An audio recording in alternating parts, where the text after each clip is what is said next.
and we just finished watching 2009's Drag Me to Hell, a movie that we'd previously seen, and I forgot just how good it was. It is fantastic.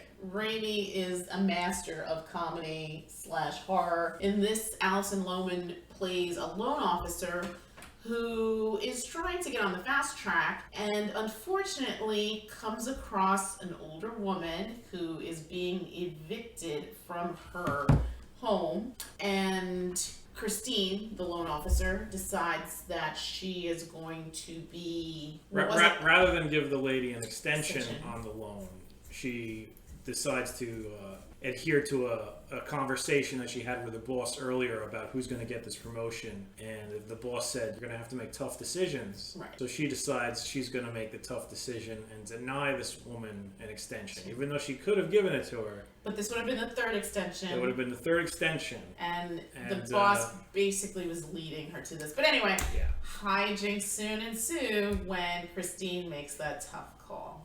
And she is cursed. By the woman. Yes. Gee, what did you think of this movie? I thought it was hilarious. What did you think was hilarious about it? That woman kept getting throw up in her mouth over and over again. Also, that old woman kept ripping out her hair, even in death. Yes, even in death. Even in death. Olive G, you are not a fan of this movie. Olivia couldn't even finish watching it. Yeah, full disclosure, this was too intense for Olive, and she eventually had to leave the room. Leave the room, yes. It was just a little bit too gory for her, I guess. This movie is rated PG-13. This is an 8-year-old, sorry. Well, I think, Olive, was it, you really didn't even see anything too gory, because as soon as anything happened, you would cover your face. The thing that really seemed to bother you was the jump scares. The thing that actually made you tap out was when she pulled the curtain and the lady was suddenly there, like, rah! At that point, you just were like, enough, I can't deal with this anymore. You started crying. Yeah. I'm just saying. No, Was it the jump scares that really got you? It was, or what about? I hate jump scares. You hate jump scares, but what about like the gross stuff, like the bugs and the vomit and stuff? Was that bugging you? Yeah. Yeah. Well, when she vomited those bugs, that was gross. really threw me off. Yeah. That was hilarious. But you kind of laughed right after that, though. You smiled at me after that. But when the jump scare happened, you were just like, I'm done. I'm out of here. It's okay. It's okay. I just want your honest. I want your honest feelings. We want other people to know, full disclosure, how this movie impacts. Like, this probably wasn't for you. This film, right? Yeah. Maybe when you're How older. come it was rated PG-13? I think because they never really movie. showed any real gore or anything. It was violence. a lot of the horror was, like I said, jump scares and sort of like humor. gross out humor sort of stuff. Alison Lohman, to her credit, she takes a beating during this film.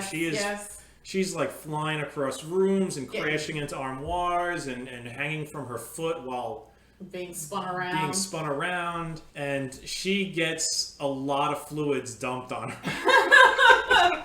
She really, really does. Really does. Yeah.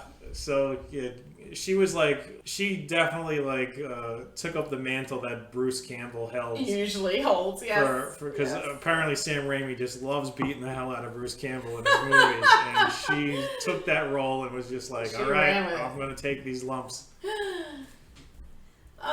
So this was your pick. What made you decide to do this movie? Well, I know we're trying to do, scary films, and this one I remember being lots of jump scares and lots of gross out humor type stuff. So I was like, all right, let's give this a shot. A little bit of both. A little bit of both. G took it. Like she got it. She got the gross out humor. She was laughing. A little too intense. So I'm gonna have to for our younger ones. So I'm guessing if you feel like showing something to your kids, make sure that they're at least, I would say, 10 years old. 10 or up. Yeah, I think that's a better fit for this movie, even though it is rated PG-13. But a lot of the humor, again, it's gross, but it's comedic. There's some like there's dark imagery in Yes, it too, yeah. and dark situations. Animal sacrifice. No, you never You really don't see see any it, animals but getting it's killed. implied, But yeah. you know that animals were killed in the servicing of the story, and people were dying, and this is it earned its PG-13 rating. Yes, for sure. And it's funny because I remember the first time we saw it, I was very impressed with it. Not that I didn't believe that Sam Raimi could do something like this, but it felt like at that point in time, I think now we have more of a plethora of horror movies, but I think in 2009, which is when this film came out, not that the genre was stagnant, but it wasn't as prevalent as I would say it is now. I mean, now it seems like it's had a resurgence in a way, right? Well, I think when this thing came out, the sort of flavor of the month when it came to horror was more of that torture porn stuff. Hostel and Saw, where basically it's people suffering and having to mutilate themselves, and it's very over the top, graphic, gory sort of thing. And this was more of a throwback to older. I mean, seriously, this was an absolute throwback to Evil Dead 2, where yes, absolutely. It was a horror themed movie, but the things going on in it were just so over the top that you had the chuckle. Kind of laugh, yeah. I mean, and this was exactly that sort of thing. Same sort of classic Raimi style where suddenly you're in a Dutch angle and the camera jumps into a zoom on someone's face, and then something jerks this way and jerks that way, and then a curtain opens and there's a crazy old woman behind it, or sure. I mean, even the handkerchief flying around almost killing people. Yeah. It was like that. It wasn't, nobody was weeping while having to use a butter knife to cut their own arm off. It was nothing like that. Yeah. And I think when this film came out, that was sort of what was Prevalent popular, horror, either that or more serious horror where they're not really trying to make you laugh. Right. They don't want you to, I guess, they don't want you to have a fun time with the horror film. They want you to be horrified. Right. And there's nothing wrong with that, I guess. Sure, it has its place. It's just like a different flavor of horror, and this is more fun. Slapstick horror. After this, you're not really having nightmares about it. You're sort of laughing about it. Yeah. And it's a roller coaster. Yeah. It's a roller coaster rather than a car crash. Question for you. What do you think is more impactful in horror? Do you think jump scares or straight, I want you to be horrified about the situation? Well, I mean, it depends what you're looking for. I mean, or I guess how it's told as well. There's so many different ways you can go in horror. You can go like this, or you can go with like the suspense, tension horror, like say like The Ring. And then there's we're gonna mutilate. Hey, let's start cutting off limbs and stuff like that. There's Monster that sort horror. of monster horror, body horror. Those things generally lend to more of a serious tone and a terrifying thing. Whereas this, I'm not saying this is like goofy horror. No. I mean, there's that sort of film too. Like I think when we were discussing The Sleepover, I was talking about the other film that I saw that Ken Marino in, where there was a monster that lived in his butt and would come out of his butt and kill people. That's goofy horror. That's completely silly. Sure. This is more of a move over to the slightly more serious but still fun. Yeah. And then once you move over again, you're just dealing with, supernatural horror, like where you would have like ghosts and demons or whatever. I'm trying to think of something along that lines. Of what? Like a supernatural horror film, like maybe like The Exorcist or something. Yeah. I was thinking about the one with Daniel Radcliffe, the Woman in Black. The Woman in Black. Any sort of or any of those ghost films. Conjuring. Anything that stars, what's his name? Patrick Wilson. Patrick Wilson. Yeah. Patrick Wilson is just like, I don't know if he's the same guy in all these films, but he is in a lot of these movies. You know what? I mean, when I was a teenager, I loved me some horror. I loved horror movies. I mean, I feel like horror is such a great genre, and agreed, like there's so many aspects to horror. You can There's have a lot like, of steps. monster I mean, horror, you can can have go supernatural, demon, goofy to absolutely hauntingly terrifying fine stuff. Yeah. So yeah, and done right, it excels, right? I mean, a movie like you mentioned, The Exorcist, amazing storytelling, amazing special effects. Still holds up. That movie was in 1973, which is a funny contrast from the movie that you and I saw, Don't Look Now. Same year, released the same year, and yet The Exorcist is way better. Way better movie. And it's funny because I think, like I mentioned when you and I were talking about it, I was curious to see Don't Look Now because it's on a lot of these horror lists of being so influential, and I guess I could see it, but it wasn't really a horror movie. No, it was a terrible movie. It was a terrible movie on top of it not being horror, so it was like the old bait and switch. I was really disappointed in that movie, to be honest. Yeah, kids, if okay, as far as types of horror go, is this something that you would like? I kind of know where Olive stands at the moment. She's not a big fan of these jump scares. Pass. What about you, G? Like this type of horror where it's jump scares and humor and gross out stuff. I like it, but I don't find it that scary. Yeah. But yeah, I don't think it's supposed to be. I think it's supposed to be. It's supposed to scare you in that moment of the jump. And then you laugh at it. And then you sort of laugh. Yeah. Exactly. I'm more afraid of like suspenseful things. Okay. Yeah. Well, I think that's what they're going for in those type of movies, like the Ring. I mentioned The Ring. That has a lot of suspense in it, and even afterwards, you're just like, oh my God, is that phone ringing? Is Samara coming for me? Good Lord. 7 days. That wasn't funny, by the way. Yeah, I thought it was funny.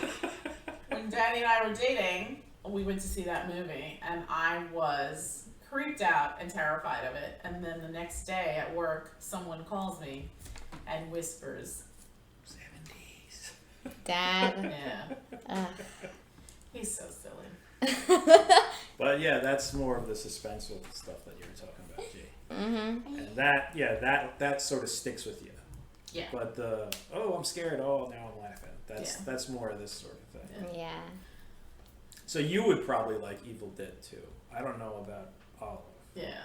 Even though Evil Dead 2 is even more wacky than this. Than this one, yes. I think I'm okay with gore. I mean, I watched Ready or Not, and that was pretty... That was... Ready or Not, the gore was more, I guess, realistic gore. Mm-hmm. Right. And it's also suspenseful because it's more rooted in kind of reality. Like, you could marry into a family of freaks that have this that movie tradition. made me not want to get married. I can see that. See that. You know what? Whereas, let's not talk about that movie because maybe we'll review that movie at another point. Well, it's funny because I was gonna go back to Drag Me to Hell. I mean, there's a lot of folklore, and in the beginning, the title sequences, you see a lot of like old manuscripts and manuscripts.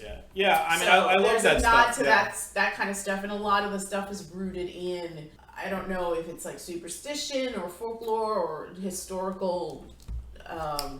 Yeah, I mean, I love that sort of thing where they take like because old folklore is just it's berserk. It's completely insane. I mean, the fact that way back in the past and possibly even today, definitely even today, that if something bad happens, people are so willing to accept that, oh my God, it's an act of God. It's some sort of creature or some demon or a foul spirit. Oh, my baby's acting weird. It's a changeling.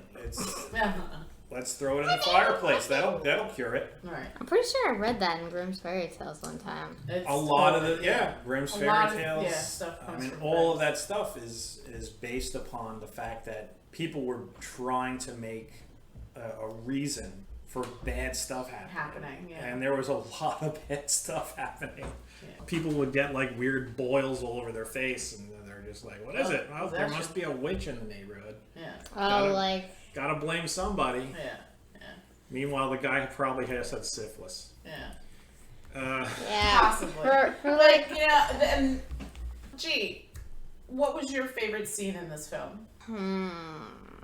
I think my favorite scene is when Christine is in her shed, and then like she pulls the curtain back, and Sylvia is behind there, Mrs. Ganush. and then like she sticks her fist inside of her mouth, and like her mouth is coming up to here, and then like that anvil falls and her eyeballs come out. Yes, that is amazing. That And was the like anvil right is out of very, like Looney Tunes. I was gonna say the anvil is very Bugs Bunny or Roadrunner / Wile E. Coyote. It looked like kind of. clay. Like the eyeballs fell out, and then it looked like clay got slapped on her Yeah. face too. Yeah. That was the scene right after Olive tapped out. Yes. No, I think that was why she. I think that's why she tapped out. Yeah, Well, it was because like when the curtain opened, she never actually saw the other stuff. I think my favorite scene is the wake. When you see the like the gypsies together and why no one's. I thought it was interesting because it was like here she was coming to fix it and she can't. No. She really can't. She's basically doomed. I mean, I think this is the point of the story where you kind of have this uneasy feeling like, oh, stuff is about to go south real quick, real fast, and really hard.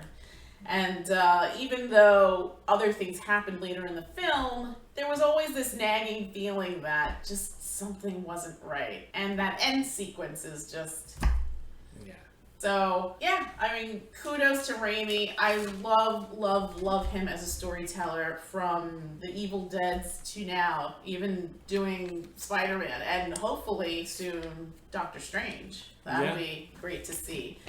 But such a fantastic storyteller, great way of framing shots, great way of like doing that little extra research and putting in those little elements into the story and making it pop. I mean, you could talk about gypsies, but here he doesn't really go too much into it, but you get a sense of that Romani community and the folklore and the history of that kind of supernatural ties that it has coming through. So Well, I would say it's a very stereotypical view.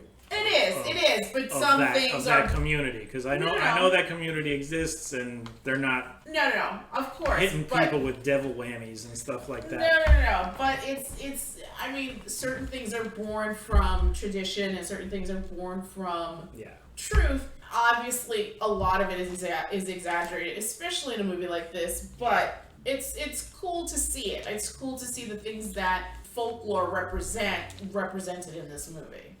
Yeah, I mean, all of that stuff, it definitely makes the basis of a good, scary story. Right. Just creepy curses and weird evil spirits and Right. demons And I mean, stuff. in the beginning... And goats that are just whole- weird looking. Yeah. And in the beginning, that whole little sequence where that child was cursed because he stole a necklace. He stole a necklace, yeah. Which you would figure is like so... just like a Yeah, minor it's petty. offense. It's petty. Yeah. But these people, whoever they were like hardcore, now you're going to be punished. And it's interesting because I don't think that Mrs. Ganush in this situation was going to go that way, but because she felt slighted, because she felt that she had been shamed, Yeah. that is the catalyst that gets this story really going. Mm-hmm. Yeah. And it was never Christine's intention to shame Mrs. Ganush. No. It was just, I'm trying to prove myself. I'm trying to extricate myself from that past life of that fat farmer girl and become something better, something worthy. You see those instances, and that was another nice touch that Raimi does, like the conversation that she hears from the boyfriend in the hallway with his mother. Or even just like the introduction of her character, where she's in the car practicing her diction, trying to lose her rural accent, and also passing by the sweet shop and seeing all the delicious foods and whatnot, and just sort of staring at it for a moment and then taking a breath and walking away. It shows that this is somebody who really wants to better herself or get away from her past. Right. Than like you said, with the mom thing, oh, you got to marry somebody who's going to raise your station. Right. And right. I don't think this girl, what about that lawyer girl or whatever? Right. And the fact that you see that she wants, like I said, better herself, she's constantly staring at that empty chair where the assistant manager will sit. Right. So it's good character building. Yeah. And it's interesting because it doesn't overpower, right? It's just these little snippets, but Raimi interweaves it so beautifully that it just really fleshes out the Christine character. And it's the old adage, show don't tell.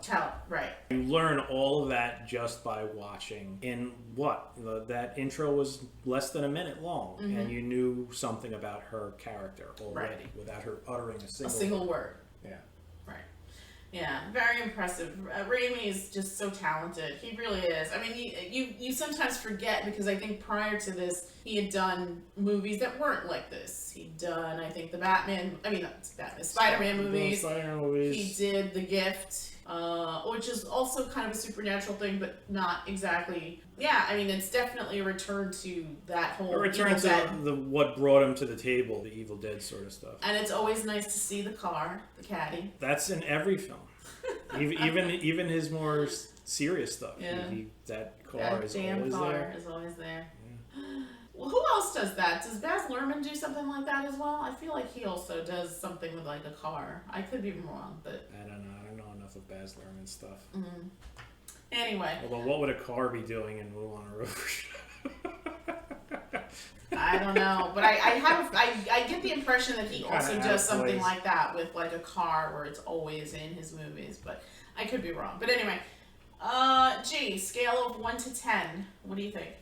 8.5. 8.5. Olive G, I know that you didn't see the whole thing, but what would you think of this movie? It was a 6. A 6? Okay. Nice. No, you tapped out. From what you did see of the movie. And it was actually very scary. So I'll give it credit for that. Give it Because credit it scared me. That's fair. From what you did see, what was the best part of what you did see? Your favorite part? I don't know. What was the scare that got you the best? Was it that scene where we left the room? Yeah. You know what? Yeah. Okay. I'd give it like an 8.5 too. Really? I actually would give it a 9. I think it's a tight script. This movie's only 99 minutes, which in 2009, it doesn't seem like, it feels like everything is like 2 hours long or this, that, and the other thing. So to come in at 99 minutes and really tell a robust, concrete, very laser focused story that blends elements of comedy with horror. I mean, that's a tall order, and I really think that Raimi does such an excellent job with blending everything together and creating this world and these characters. And I think you can't really make a film like this type of genre where it's horror comedy and make it like 2 hours long. This is the type of film that needs to be told, and you're in you're out. Right. Like I said, it's like a roller coaster. You have like a thrill ride. It's a great blast while it happens, and then you're done. And you're out of the theater, and you're laughing about it on the way home. Right. That's like the purpose of this movie. Right, but I think sometimes people err on the side of doing things longer. Like, again, not to go off on a tangent, but again, I'll go back to the example of you and I watching Don't Look Now. That film really could have been half an hour. It was way too long. I still don't even consider that a horror movie. It's not. It was sort of like accidentally considered horror. Yeah, I still don't understand why it's on all these lists. People are saying that it's beautifully shot. I'm like, no, it's not. No, it's not. Yeah. It's like that's classic 70s, I dropped the reel of film in a bucket of urine. Yeah. According to the IMDb page and Parents Guide, I will not go into any of these, but I just want to point out again, this movie is PG-13, not for everyone, so please keep that in mind. There is a lot intense of jump scares. There's intense jump scares. A lot of them. Lots of gross out. Horror, comedic stuff. In a comedic vein, yeah. It's not bloody. Nobody's bones are coming through their skin. There's not like that. Blood splatters. It's mainly just bodily fluids. Yeah, and just grossness. Yeah. Spraying. Yeah. Spraying bodily fluids. According to the Parents Guide, there are 9 instances of sex and nudity, 44 instances of violence and gore, 1 of profanity, 2 instances of alcohol, drugs, and smoking, and 33 frightening and intense scenes. So keep that in the back of your head. If you want to see something funny and scary just in time for old Halloween, I highly recommend this movie. I do too. Did you give a... Oh, yeah, you gave an 8.5, right? I was gonna say. Between 8.5 and 9. Yeah. Maybe a little bit more than 8.5. Maybe Yeah. like 8.7 or something. Listen to you. Yeah. Well, I didn't ask you, what was your favorite scene in this film? Curious. Just to know. Favorite scene? I like the scene where she's alone in the house. I think the scene where she ends up hanging upside down and she's like thrown into the dresser because they really build up to this thing getting more powerful. Like you see something running past her windows. Yeah, the shadows. A lot of play with shadows. The shadows of the hooves outside the door, and then it transforming into hands under the door. And you're also worried about the little kitty. There's a lot going on in that sequence. That and then as too lax for his own good. And I gotta be honest, any of the scenes where Christine is fighting with Sylvia, those are so amazing. Especially, I mean, at the wake. That's my favorite. Spoiler alert: Sylvia dies, and somehow she is still in fight scenes. Tormenting Christine. And it's not like she's fighting like I mean, there's certain scenes where she's fighting like I guess like the ghost of her, but there are scenes where she is just fighting Sylvia's corpse. And it's not like her corpse is throwing punches or kicks. Her corpse is just being a corpse. And it's just like, how do you make that work? It works. It's so good. Yeah. I mean, she got so much hair ripped out of her head. Yeah, I said to you, I mean, where is Alison Lohman? She, according to her IMDb page, she hasn't done anything since 2016, and she was in one of my other favorite movies, Big Fish. She plays young Jessica Lange in that movie, and she is lovely to watch. She is actually a really solid performer. She was great in this, yeah. She was fantastic in this. That's why I said to you, I was like, where is she? Because I would love to see her. What is she doing? I don't know. Maybe she... Yeah. You're just taking a break. Possibly. But yeah, I mean, it's too bad because I think she is stunning on the screen. She has the potential to be up there with the greats. I mean, she can definitely do the physical stuff. Mm-hmm. And then she can do more serious, heart-wrenching little scenes, right? Although her scenes in Big Fish weren't really that heart-wrenching. That's when she first meets the Ewan McGregor character, right? So their life isn't hard, obviously, in the beginning. It gets harder, with age and illness gets introduced, but that's another story. But anyway, I digress. So yeah, highly recommend. You can have a great time with any Raimi movie, even like the non-comedic horror things like A Simple Plan. I guess the first 2 Spider-Mans, because that third one really bothered me. Although I would rather watch that than the first 2 Thor movies. So the first Thor movie wasn't bad.